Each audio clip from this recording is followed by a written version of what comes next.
எங்க ஒரு ஆளு குழி நோண்டிட்டு இருக்காரு. அப்ப அவருக்கு மண்ணுக்குள்ள இருந்து ஒரு பாத்திரம் கிடைக்குது. ஒரு சின்ன பொண்ணு பால் வாங்குறதுக்காக வந்திருக்கா. அந்த பாத்திரத்துல பால் கறந்து அந்த பொண்ணுக்கு ஊத்தி கொடுக்குறாரு. திரும்பவும் குழி நோண்ட போறாரு. ஆனா அந்த பாத்திரத்துல இருந்து பால் வந்துட்டே இருக்கு கண்டினியூஸா.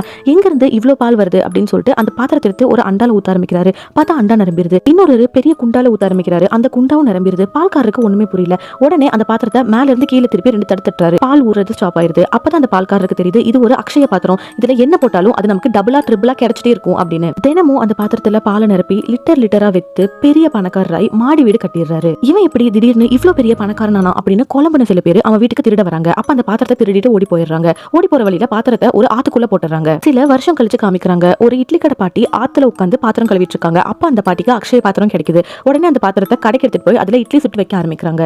பாட்டி இட்லி எடுத்து குடுக்க இட்லி கொஞ்சம் கூட அந்த பாத்திரத்துல இருந்து குறையவே மாட்டேங்குது. இதை நோட் பண்ண பாட்டி அந்த பாத்திரத்துல ஒரு ரூபா நோட் எடுத்து போடுறாங்க. அந்த ரூபா நோட்டும் 1க்கு 10 பெருகிட்டே தான் இருக்கு. அதுல இருந்து குறையல. அந்த பணத்தெல்லாம் எடுத்துட்டு பேங்க்ல டெபாசிட் பண்ணலாம் அப்படின்னு சொல்லிட்டு பாட்டி போறாங்க.